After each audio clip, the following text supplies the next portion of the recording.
فقال سبحانه فاذكروني أذكركم واشكروا لي ولا تكفرون. إن الحمد لله والصلاة والسلام على رسول الله وعلى آله وصحبه وسلم تسليما كثيرا مزيدا إلى يوم الدين أما بعد। রাসূলুল্লাহ সাল্লাল্লাহু আলাইহি ওয়াসাল্লামের গোপন দাওয়া পর্যায়ে স্থায়ী হয়েছিল প্রায় 3 বছর। এই 3 বছর তিনি মূলত আত্মীয়স্বজন ও পরিচিত মানুষদেরকে ইসলামের দিকে আহ্বান করেছেন, যাদের মাঝে তিনি ইসলাম গ্রহণের সম্ভাবনা দেখেছিলেন। আমরা আগে আলোচনা করেছি, যদিও এই পর্যায়কে গোপন পর্যায় বলা হয়, আসলে এই পর্যায় পুরোপুরি গোপন ছিল না। কুরাইশ নেতারা ঠিকই নবীজির এই আহ্বান সম্পর্কে জানত। সত্যি বলতে নবীজিও তার তাওহীদের আহ্বানকে সেভাবে গোপন রাখার চেষ্টা করেননি, তবে তিনি তখনও প্রকাশ্যে এবং আনুষ্ঠানিকভাবে কুরাইশ নেতা ও মক্কার জনসাধারণকে ইসলাম গ্রহণ করতে আহ্বান করেননি। বলা যেতে পারে বিষয়টা কিছুটা ঘরোয়া পর্যায়ে সীমাবদ্ধ ছিল। 3 বছর পর রাসূলুল্লাহ সাল্লাল্লাহু আলাইহি ওয়াসাল্লামকে আল্লাহ আদেশ করলেন যেন তিনি দাওয়াহ কার্যক্রমকে প্রকাশ্য রূপ দেন। আর তখন রাসূলুল্লাহ সাল্লাল্লাহু আলাইহি ওয়াসাল্লাম আনুষ্ঠানিকভাবে কুরাইশ নেতৃস্থানীয় লোকদেরকে ইসলামের দিকে আহ্বান করেন। আর তখন থেকেই সংঘাতের শুরু। কেননা কুরাইশ নেতারা যখন দেখলো তাদের বিশ্বাস, তাদের মূল্যবোধ, তাদের কালচারকে প্রত্যাখ্যান করার জন্য সরাসরি আহ্বান করা হচ্ছে, তখন তারা নড়ে চড়ে বসলো। তারা বুঝতে পারলো এই আহ্বান চলতে থাকলে এক সময় না এক সময় মানুষ ঠিকই তাদের পৌত্তলিক আকীদা, বিশ্বাস ও ঐতিহ্যের অসারতা বুঝতে পারবে এবং ইসলাম গ্রহণ করে মুসলিম হয়ে যাবে। সূরা হিজরের একটি আয়াত নাজিলের মাধ্যমে আল্লাহ তাআলা রাসূলুল্লাহ সাল্লাল্লাহু আলাইহি ওয়াসাল্লামকে আদেশ করেন যেন তিনি প্রকাশ্যে মানুষকে ইসলামের দিকে আহ্বান করা শুরু করেন। আয়াতটি হলো فاصدع بما تؤمر وأعرض عن المشركين। অতএব আপনি প্রকাশ্যে শুনিয়ে দিন যা আপনাকে আদেশ করা হয় এবং মুশরিকদের পরোয়া করবেন না। সূরা আল হিজর আয়াত 94। প্রকাশ্য আহ্বানের আদেশ পাওয়ার পর রাসূলুল্লাহ সাল্লাল্লাহু আলাইহি ওয়াসাল্লাম প্রথমে গেলেন তার গোত্র বনু হাশিমের কাছে। সবচেয়ে কাছের মানুষদের দিয়ে তিনি এই আহ্বান শুরু করলেন। আর আমরা আগে বলেছি, গোত্রভিত্তিক সমাজ ব্যবস্থায় সবাই কোনো না কোনোভাবে আত্মীয় হয়। যাই হোক, রাসূলুল্লাহ সাল্লাল্লাহু আলাইহি ওয়াসাল্লাম বনু হাশিমকে সবার আগে ইসলামের দিকে আনুষ্ঠানিকভাবে আহ্বান করার সিদ্ধান্ত নিলেন। আলী রাদিয়াল্লাহু আনহুকে বললেন তিনি যেন 40 জনের খাবার এবং স্যুপ প্রস্তুত করেন। খাওয়া দাওয়ার এই আয়োজনটা বেশ ভালো ছিল, কারণ সবাই পেট ভরে খেয়েছিল। আর কেউ না বুঝলেও সম্ভবত আবুল আহাব ঠিকই বুঝতে পেরেছিল যে নবীজি কেন সবাইকে দাওয়াত করেছেন। এতদিন ধরে যা গোপন ছিল তা প্রকাশ পেতে যাচ্ছে। আর সেটা বুঝতে পেরেই খাওয়া দাওয়া শেষ হবার আগেই সে কেটে পড়ল। যেহেতু সে ছিল তার গোত্রের একদম সিনিয়র নেতাদের মধ্যে একজন, তাই তাকে ছাড়া বাকিদেরকে আহ্বান করাটা যথার্থ হবে না। তাই সেবারের মতো কাজ হলো না। আবুল আহাবের সাথে আরো অনেকেই উঠে পড়ল। দাওয়াতের মাধ্যমে রাসূলুল্লাহ সাল্লাল্লাহু আলাইহি ওয়াসাল্লাম একটি সুন্দর ও সৌহার্দ্যপূর্ণ আবহ তৈরি করে সবাইকে আল্লাহর একত্ববাদের দিকে আহ্বান করতে চেয়েছিলেন, কিন্তু চতুর আবুল আহাবের কারণে পরিকল্পনাটি ভেস্তে গেল। কিছুদিন পর রাসূলুল্লাহ সাল্লাল্লাহু আলাইহি ওয়াসাল্লাম আরেকটি অ্যাটেন্ড নিলেন। এবারও আগের বারের মতো সবাইকে ডাকলেন। এবার আবুল আহাব ছিল। তার উপস্থিতিতে রাসূলুল্লাহ সাল্লাল্লাহু আলাইহি ওয়াসাল্লাম বললেন, প্রিয় ভাইরা, আমি তোমাদের কাছে একটি বার্তা নিয়ে হাজির হয়েছি। এই বার্তার চেয়ে ভালো কোনো বার্তা কোনো আরব তার লোকের কাছে আগমন করেনি। আমি তোমাদের কাছে এসেছি আল্লাহর পক্ষ থেকে একজন রাসূল হয়ে। তোমরা যদি মূর্তি পূজা ত্যাগ করো তবে দুনিয়া ও আখিরাতে তিনি তোমাদের জন্য কল্যাণ নির্ধারণ করবেন। আবুল আহাব এসব কথাবার্তা পছন্দ করলো না। সে তার লোকদের বলল, এসব কথা শোনার কোনো মানে নেই। আমরা আমাদের বাপ-দাদাদের পথে চলি।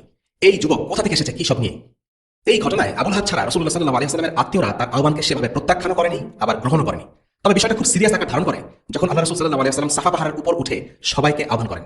আল্লাহ যখন সূরা শুআরার এই আয়াতগুলো নাযিল করেন, তখনই এই ঘটনাটা ঘটে। وأنذر عشيرتك الأقربين واخفض جناحك لمن اتبعك من المؤمنين فإن عصوك فقل إني بريء مما تعملون। আপনি নিকটতম আত্মীয়দেরকে সতর্ক করে দিন এবং আপনার অনুসারী মুমিনদের প্রতি সদয় হন।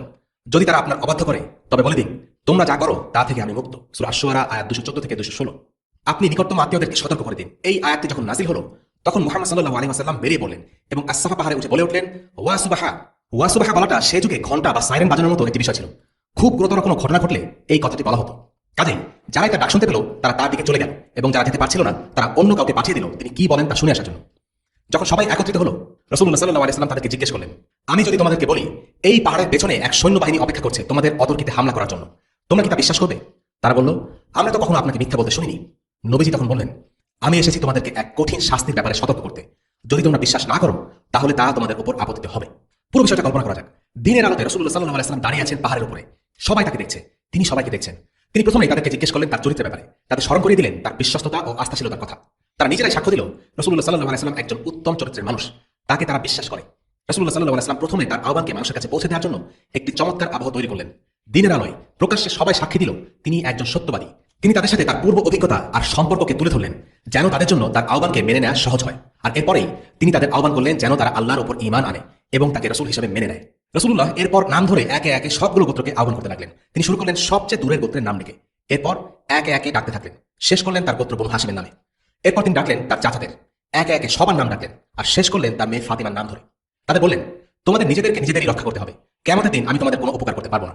রাসূলুল্লাহর এই কথাগুলো ছিল কুরাইশদের প্রতি ইসলামের প্রথম দাওয়া, খুবই আদর্শিক। কিন্তু একই সাথে তিনি তাদের সাথে তার আত্মীয়তার সম্পর্ক স্মরণ করিয়ে দিয়ে এই আহ্বানের আবেদনকে ধরে রেখেছেন। তার কথাগুলো খুব সোজাসাপটা এবং পরিমিত। এভাবে কথা বলার কারণ হলো আল্লাহ নবীদেরকে আদেশ করেছেন স্পষ্ট বার্তা মানুষের কাছে পৌঁছে দিতে। তাদের দায়িত্ব হলো বালাগুল মুবিন।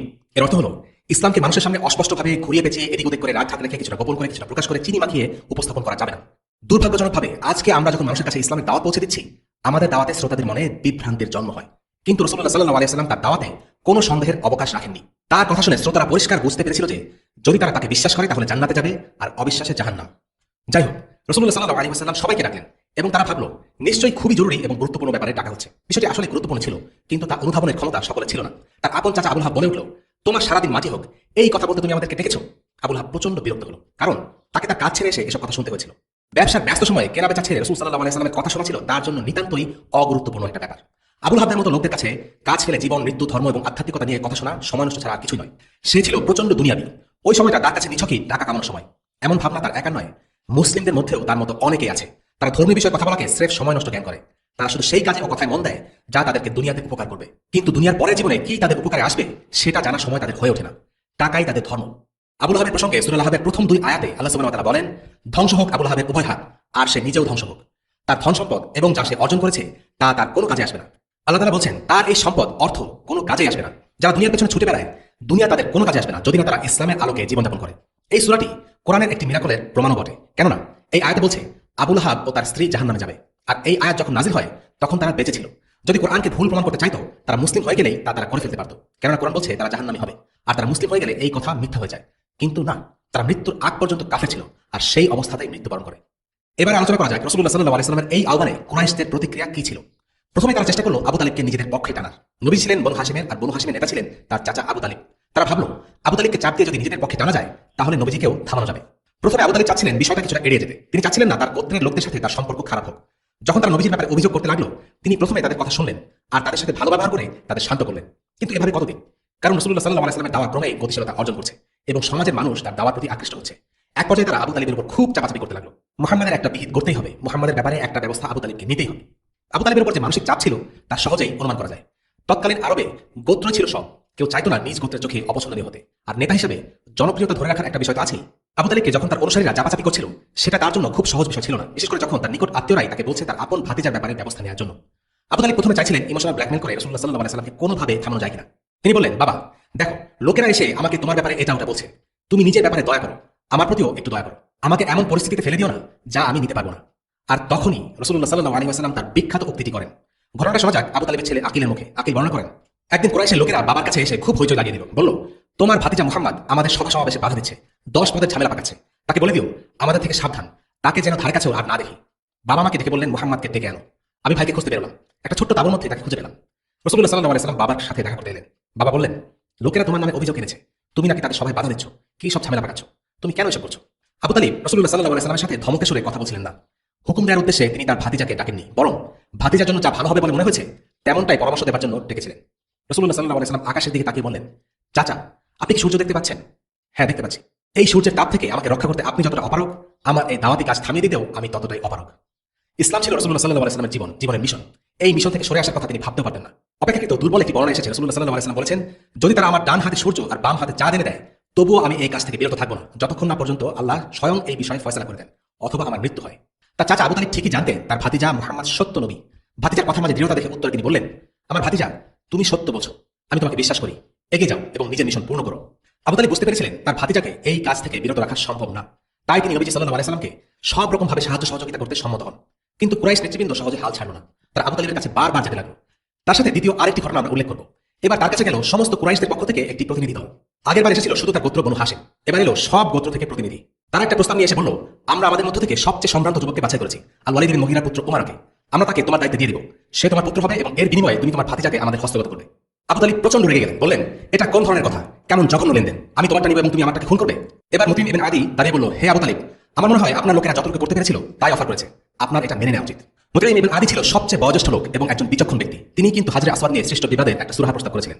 তার সম্পর্কে আরো অনেক ঘটনা আছে এবং হাদিস আছে। তিনি ইসলামের অনেক উপকার করেছিলেন, আমরা তা পরে বিশদভাবে আলোচনা করব। বদরের যুদ্ধের পর রাসূলুল্লাহ সাল্লাল্লাহু আলাইহি ওয়াসাল্লাম বলেছিলেন, আজ যদি মুতিম ইবনে আদি জীবিত থাকতো এবং এই 70 জন বন্দীর জন্য শুধু একটা কথা বলতো, আমি তাদের ছেড়ে দিতাম।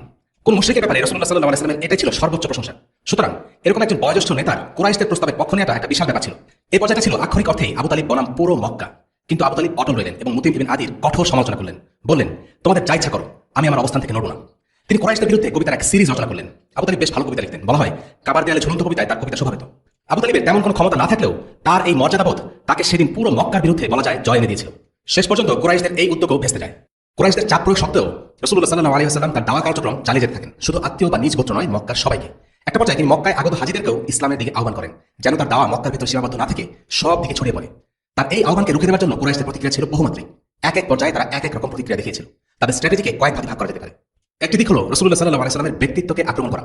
একজন মানুষের ব্যক্তিত্বকে আক্রমণ করার দুটো উদ্দেশ্য থাকে। প্রথমত, মানুষের সামনে তার গ্রহণযোগ্যতাকে নষ্ট করে দেয়া। একজন মানুষকে মিথ্যুক বা চরিত্রহীন বা পাগল সাজাতে পারলে তার কথায় মানুষ দাম দেয় না, তাকে বিশ্বাস করে না। কিন্তু রাসূলুল্লাহ সাল্লাল্লাহু আলাইহি ওয়াসাল্লামের ক্ষেত্রে এই স্ট্র্যাটেজি ব্যর্থ হয়েছে, কারণ তার চরিত্রের ব্যাপারে মক্কার লোকেরাই সবচেয়ে ভালো জানতো। তারা জানতো তিনি কতটা সৎ, বিশ্বস্ত আর আস্থাভাজন ছিলেন। যাকে তারা সবচেয়ে বেশি সম্মান করতো তাকেই হঠাৎ করে বেঈমান আর মিথ্যুক বলে আখ্যা দেওয়া, এটা ক্ষণিকের জন্য ফল আনলেও লং টার্মে কোনো কাজে আসেনি। কারণ কুরাইশরা মন থেকে জানতো রাসূলুল্লাহ সাল্লাল্লাহু আলাইহি ওয়াসাল্লাম মিথ্যা বলেন না, মিথ্যা তিনি বলতে পারেন না। দ্বিতীয় দিক হলো রাসূলুল্লাহ সাল্লাল্লাহু আলাইহি ওয়াসাল্লামকে মানসিকভাবে দুর্বল করে দেয়া। এই উদ্দেশ্যে তারা রাসূলুল্লাহ সাল্লাল্লাহু আলাইহি ওয়াসাল্লামকে ব্যঙ্গ বিদ্রূপ আর অপমানের পথ বেছে নিয়েছিল। এটা ছিল একটা অর্গানাইজড প্রচেষ্টা। একবার দুবার নয়, বারবার তারা এটা করেছিল। একজন মানুষকে বারবার অপমান করা হলে সে কিছুটা চুপসে যায়। এটাই মানুষের স্বভাবজাত প্রকৃতি। কেউই অপমানিত হতে চায় না, মর্যাদা হারাতে চায় না। আর একজন সম্মানী মানুষকে যখন ব্যঙ্গ করা হয়, সেটা তার জন্য অনেক বেশি কষ্টকর হয়। রাসূলুল্লাহ সাল্লাল্লাহু আলাইহি ওয়াসাল্লামের ক্ষেত্রে এই স্ট্র্যাটেজিও আসলে ব্যর্থ হয়েছে। কারণ একজন রাসূল হিসেবে মুহাম্মদ সাল্লাল্লাহু আলাইহি ওয়াসাল্লাম ঠিকই জানতেন এই বিরোধ, এই সংঘাত ব্যক্তি মুহাম্মদ আর কুরাইশদের মধ্যে নয়, বরং এটা হলো একজন রাসূলের সাথে তার কওমের বিরোধ। এই বিরোধ সত্য আর মিথ্যার বিরোধ, কোনো ব্যক্তিগত দ্বন্দ্ব বা ক্ষমতার লড়াই নয়। তাই রাসূলুল্লাহ সাল্লাল্লাহু আলাইহি ওয়াসাল্লামকে অপমান করা হলেও কুরাইশরা তাকে মানসিকভাবে এক বিন্দুও কাবু করতে পারেনি, বরং তিনি দৃঢ়তার সাথে তার দাওয়া কার্যক্রম চালিয়ে গেছেন। তৃতীয় স্ট্র্যাটেজি ছিল নবীজি যে বার্তা নিয়ে এসেছেন সেই বার্তাকে মিথ্যা প্রতিপন্ন করা, তার উপর নাজিলকৃত কোরআনকে মিথ্যা এবং তার নিজের বানানো বলে চালিয়ে দেওয়া, কোরআন থেকে ভুল বের করার চেষ্টা করা এবং ইসলামের শিক্ষাকে বিকৃত করা। বলা হলো এই কৌশল কাজে লাগেনি। কোরআনকে চ্যালেঞ্জ করতে গিয়ে তারা নিজেরাই বারবার হার মেনেছে। কোরআন নিজেই ছিল কোরআনের বিরুদ্ধে তাদের চ্যালেঞ্জের উপযুক্ত জবাব। চতুর্থ স্ট্র্যাটেজি হলো রাসূলুল্লাহ সাল্লাল্লাহু আলাইহি ওয়াসাল্লামকে সামাজিক ও গোত্রীয় চাপের মুখোমুখি করা, তাকে এমন অবস্থায় ঠেলে দেয়া যেন তিনি আপন মানুষ ও গোত্রের সম্মানের কথা ভেবে নিজের দাওয়াতকে বন্ধ করে দেন। কিন্তু এটাও ব্যর্থ হয়েছে, কারণ রাসূলুল্লাহ সাল্লাল্লাহু আলাইহি ওয়াসাল্লাম নবুয়তের দায়িত্বের গুরুভার উপলব্ধি করতে পেরেছিলেন। তিনি আল্লাহকে ভয় করেছেন, মানুষকে নয়। তাই তার গোত্রের লোকদের চোখ রাঙানি উপেক্ষা করতে সক্ষম হয়েছেন। পঞ্চম স্ট্র্যাটেজি ছিল তার অনুসারীদের অত্যাচার করা, যেন তাদের কথা ভেবে হলেও তিনি আপোষ রফায় আসেন। রাসূলুল্লাহ সাল্লাল্লাহু আলাইহি ওয়াসাল্লামের উপর শারীরিকভাবে অত্যাচার করাটা কুরাইশদের পক্ষে সম্ভব ছিল না, কারণ তিনি ছিলেন একজন উচ্চ বংশের সন্তান। কিন্তু যারা সামাজিক স্ট্যাটাসের বিবেচনায় কিছুটা নিচের দিকে ছিলেন, তাদের প্রতি অনেক অত্যাচার করা হয়। মাক্কী জীবনে রাসূলুল্লাহ সাল্লাল্লাহু আলাইহি ওয়াসাল্লামের উপর শারীরিক যেসব নিপীড়ন করার চেষ্টা করা হয়েছিল, সেগুলোর উদ্দেশ্য আসলে তাকে শারীরিকভাবে কষ্ট দেওয়া ছিল না, বরং সেসবের উদ্দেশ্য ছিল আসলে তাকে অপমান করা। আদর্শিক বিশ্বাসে যে মানুষটি দৃঢ়, তাকে মেরে অত্যাচার করে দমন করা যায় না। এই কৌশলের ব্যাপারে বলা যায় সাময়িকভাবে কিছুটা হলেও কুরাইশরা লাভবান হয়েছে। রাসূলুল্লাহ সাল্লাল্লাহু আলাইহি ওয়াসাল্লামের সাহাবীদের একটা বড় অংশকে হিজরত করতে হয়েছে। পরবর্তীতে তিনিও মক্কায় থাকতে পারেননি। এর মাধ্যমে কুরাইশরা মক্কায় দাওয়াতের পথ বন্ধ করতে পেরেছিল সত্যি, কিন্তু মদিনায় আল্লাহ তাআলা ইসলামের জন্য দরজা খুলে দেন। আর এরপর মদিনা থেকে রাসূলুল্লাহ সাল্লাল্লাহু আলাইহি ওয়াসাল্লাম কুরাইশদের বিরুদ্ধে জিহাদ শুরু করেন। আর ষষ্ঠ বা শেষ স্ট্র্যাটেজি ছিল রাসূলুল্লাহ সাল্লাল্লাহু আলাইহি ওয়াসাল্লামকে হত্যা করার চেষ্টা। সবকিছু ব্যর্থ হওয়ার পর কুরাইশরা শেষ চেষ্টা হিসেবে তাকে হত্যা করতে চেয়েছে, যেন তার দাওয়াকে স্তীমিত করে দেওয়া যায়। সামগ্রিকভাবে তাদের প্রতিক্রিয়াকে কয়েকটি পয়েন্ট সাজানো যেতে পারে। 1. চাপ প্রয়োগ, যেটা আমরা ইতিপূর্বেই দুটো ঘটনায় আলোচনা করেছি। 2. অপমান। 3. চরিত্র হননের চেষ্টা। 4. ইসলামের বার্তাকে বিকৃত করা এবং উৎসাহ ওঠানো। 5. রাসূলুল্লাহ সাল্লাল্লাহু আলাইহি ওয়াসাল্লামের সাথে আপোষ করা বা সমঝোতার চেষ্টা করা। 6. প্রলোভন। 7. চ্যালেঞ্জ। 8. ব্যঙ্গ বিদ্রুপ। 9. হিংসা বিদ্বেষ ও শত্রুতা। 10. নির্যাতন নিপীড়ন। 11. গুপ্ত হত্যার প্রচেষ্টা। আমরা একে একে এগুলো সংক্ষেপে আলোচনা করার চেষ্টা করছি। প্রথমেই ব্যঙ্গ বিদ্রুপ। আল্লাহ সুবহানাহু ওয়া তাআলা সূরা আল ফুরকানে বলেন, وَإِذَا رَأَوْكَ إِن يَتَّخِذُونَكَ إِلَّا هُزُوًا أَهَذَا الَّذِي بَعَثَ اللَّهُ رَسُولًا। তারা যখন আপনাকে দেখে তখন আপনাকে কেবল বিদ্রুপের পাত্র রূপে গ্রহণ করে, বলে এই কি সে যাকে আল্লাহ রাসূল হিসেবে প্রেরণ করেছেন? সূরা আল ফুরকান আয়াত 41। তারা বলতো আল্লাহর কাছে কি রাসূল হিসেবে প্রেরণ করার জন্য এর চেয়ে যোগ্য কেউ ছিল না? তারা আল্লাহ রাসূল সাল্লাল্লাহু আলাইহি ওয়াসাল্লামকে নিয়ে ঠাট্টা তামাশা, তাকে ব্যঙ্গ করা, ছোট করা, কোনো কিছুই বাদ দেয়নি। রাসূলুল্লাহ সাল্লাল্লাহু আলাইহি ওয়াসাল্লাম ছিলেন কুরাইশের সবচেয়ে অভিজাত পরিবারের সন্তান, সুঠাম দেহ, উন্নত চরিত্রের অধিকারী। তাকে দেখলে স্বাভাবিকভাবেই তার প্রতি সম্ভ্রম তৈরি হয়। তারপরও কুরাইশরা তাকে নিয়ে মজা উড়াতো, কারণ তিনি ধনী ছিলেন না, ক্ষমতাও ছিল না। মানুষ সাধারণত ধন সম্পদ ও প্রভাব প্রতিপত্তি দেখে বেশ প্রভাবিত হয়। যার ধন সম্পদ বা ক্ষমতা প্রতিপত্তি আছে তার ব্যাপারে সবার বেশি আগ্রহ থাকে। বনী ইসরাঈল তাদের নবীর কাছে গিয়ে বলেছিল, আমরা চাই আপনি আমাদের উপর একজন রাজা নিয়োগ করুন, যেন আমরা জিহাদ করতে পারি। তাদের উপর রাজা হিসেবে নিযুক্ত করা হয়েছিল তালুতকে, কিন্তু তাকে তাদের পছন্দ হলো না। তালুত বিত্তশালী বা পয়সাওয়ালা ছিল না, তাই বনী ইসরাঈলও তাকে মেনে নিল না। তাদের মনে হয়েছিল রাজা হওয়ার উপযুক্ত আরো বিশিষ্ট ব্যক্তিবর্গ তাদের মাঝেই আছে, যারা তালুতের চাইতে বেশি বিত্তবান। মক্কায় রাসূলুল্লাহ সাল্লাল্লাহু আলাইহি ওয়াসাল্লামের সাথে এই আচরণের পুনরাবৃত্তি ঘটে। রাসূলুল্লাহ সাল্লাল্লাহু আলাইহি ওয়াসাল্লাম যেবার তায়েফে যান, এক লোক তাকে বলেছিল, তবে কি আল্লাহ নবী হিসেবে তোমার চাইতে ভালো আর কাউকে খুঁজে পায়নি? এভাবেই তারা নবীজিকে ব্যঙ্গ বিদ্রুপ করত। অপমান। কুরাইশি লোকেরা আল্লাহ রাসূল সাল্লাল্লাহু আলাইহি ওয়াসাল্লামকে অপমান করত, তার ক্ষতি করার চেষ্টা করত। একদিন কাবার পাশে কুরাইশদের কিছু নেতা বসেছিল। আবু জাহেল তাদের কাছে এসে বলল, আজকাল তোমরা নাকি মুহাম্মদকে মাটির সাথে মুখ ঘষাঘষি করার সুযোগ দিচ্ছ। আমি যদি তাকে এমন করতে দেখি, তাহলে তার গলায় পাড়া দিয়ে মুখটা ধুলোর মধ্যে ঘষে দেব। রাসূলুল্লাহ সাল্লাল্লাহু আলাইহি ওয়াসাল্লাম ঠিক তখনই সালাত আদায় করতে এলেন। নবীজি সালাত পড়ছেন, আবু জাহেল এক পা করে এগোচ্ছে। মুখে যত বড় হুমকি দিয়েছে তার বাস্তবায়ন হবে তো? আবু জাহেল হেঁটে মুহাম্মদ সাল্লাল্লাহু আলাইহি ওয়াসাল্লামের কাছে গিয়ে দাঁড়ালো। মুহাম্মদ সাল্লাল্লাহু আলাইহি ওয়াসাল্লাম তখন সিজদারত। উপস্থিত সবাই বিস্মিত চোখে দেখলো আবু জাহেল উল্টে পড়ে যাচ্ছে, তার দু হাত মুখের উপর এনে অদ্ভুত ভঙ্গিতে নাড়ছে, যেন সে কোনো ভয়াবহ বিপদে পড়ে আছে, আর হাত নাড়িয়ে কিছু একটা থামানোর চেষ্টা করছে। আবু জাহেল ফিরে আসার পর অন্যরা তাকে ঘিরে ধরলো, জিজ্ঞেস করতে লাগলো, তোমার হঠাৎ কি হলো? কি হলো মানে? তোমরা কি বলতে চাও? তোমরা কি দেখো কি হয়েছে? না, আমরা কিছু দেখিনি, ওখানে তো কিছু ছিল না। আমরা শুধু দেখলাম তুমি উল্টে পড়ে গেলে আর হাত নাড়তে লাগলে। আমার সামনে একটা গর্ত ছিল আর ছিল আগুন, বাতাস এবং আতঙ্ক। আবু জাহেল জবাব দিল। আল্লাহ রাসূল সাল্লাল্লাহু আলাইহি ওয়াসাল্লাম বলেন, সেগুলো ছিল ফেরেশতা। সে যদি আমার দিকে আর একটু এগিয়ে আসতো তাহলে তারা তাকে ছিঁড়ে টুকরো টুকরো করে ফেলতো। অন্য আরেকদিনের ঘটনা, উকবা বিন আবু মুআইদ একদিন কাবার পাশে রাসূলুল্লাহ সাল্লাল্লাহু আলাইহি ওয়াসাল্লামকে দেখতে পেল। নবীজির কাপড়ে হ্যাঁচকা টান মেরে সেটা তার গলায় পেঁচানো শুরু করলো, যেন তাকে শ্বাসরোধ করে মেরে ফেলা যায়। আবু বকর রাদিয়াল্লাহু আনহু ছুটে আসলেন, ধাক্কা দিয়ে সরিয়ে দিলেন উকবাকে। উত্তেজিত কণ্ঠে বললেন, তোমরা কি একটা মানুষকে শুধু এই জন্য মেরে ফেলবে কারণ সে বলে আমার রব হলো আল্লাহ? পৃথিবীতে অনেকে আছে যারা অপমানিত বা অপদস্থ হলেও কিছু মনে করে না, তাদের আত্মসম্মান বোধ নেই, বোধ বুদ্ধিও কম। কিন্তু আল্লাহ নবীরা খুব স্পর্শকাতর ছিলেন, তারা সম্মানী, আত্মমর্যাদা বোধ সম্পন্ন মানুষ। আবু জাহেল বা উকবা বিন আবু মুআইদের আচরণগুলো নবীজিকে খুব কষ্ট দিত, তবু তিনি উপেক্ষা করে যেতেন, তাদের বাজে কথার উত্তর দিতেন না, হাতাহাতিতেও যেতেন না, শুধু তার দাওয়াতের মিশন অব্যাহত রাখার দিকে নিবদ্ধ হয়ে থাকতেন। এরকম আরেকটি ঘটনা বর্ণিত হয়েছে সহিহ বুখারীতে। রাসূলুল্লাহ সাল্লাল্লাহু আলাইহি ওয়াসাল্লাম কাবার পাশে সালাত আদায় করছিলেন, পাশেই কুরাইশদের কয়েকজন নেতা বসা। এমন সময় তার কাছে আসলো আবু জাহেল, বলল, অমুক একটা উট জবাই করেছে, ওটার নারী ভুঁড়িগুলো এনে মুহাম্মাদের গায়ে ঢালতে পারবে কে? তাদের মধ্যকার সবচেয়ে জঘন্য লোকটাই সাড়া দিল।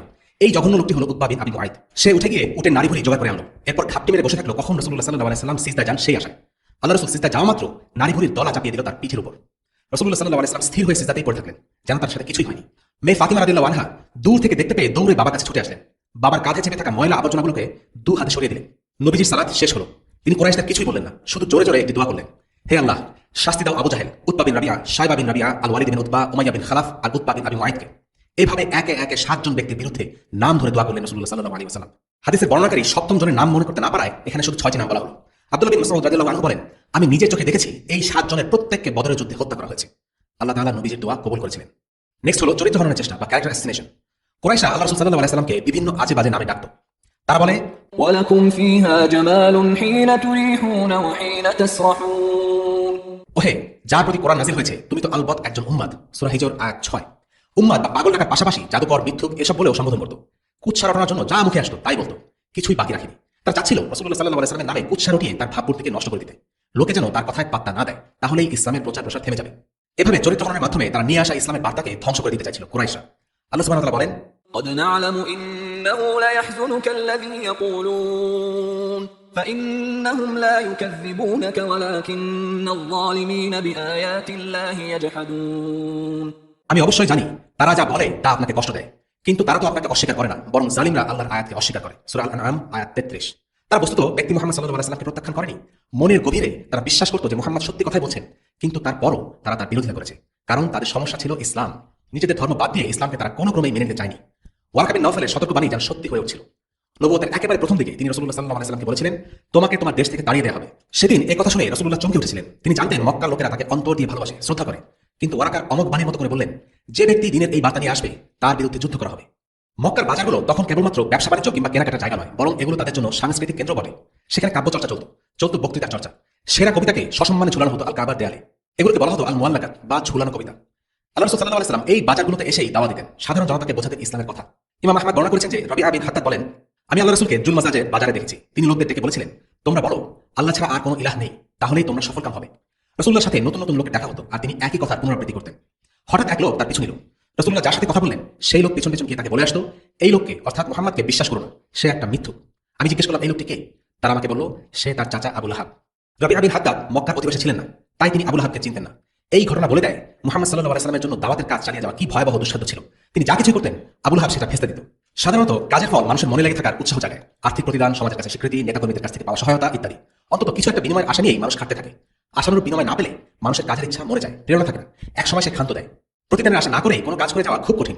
কিন্তু রাসূলুল্লাহ আর নবী রাসূলরা ব্যতিক্রম, তারা নিরবিচ্ছিন্নভাবে লাগাতার কাজ করে গেছেন, যদিও তারা বিনিময়ে কিছুই পাননি। উদাহরণস্বরূপ বলা যায় নূহ আলাইহিস সালামের কথা। তিনি দিন রাত তার জাতির কাছে দাওয়া দিয়েছেন, গোপনে এবং প্রকাশ্যে, কিন্তু বলার মতো কোনো সাড়া তাদের মাঝে পাননি।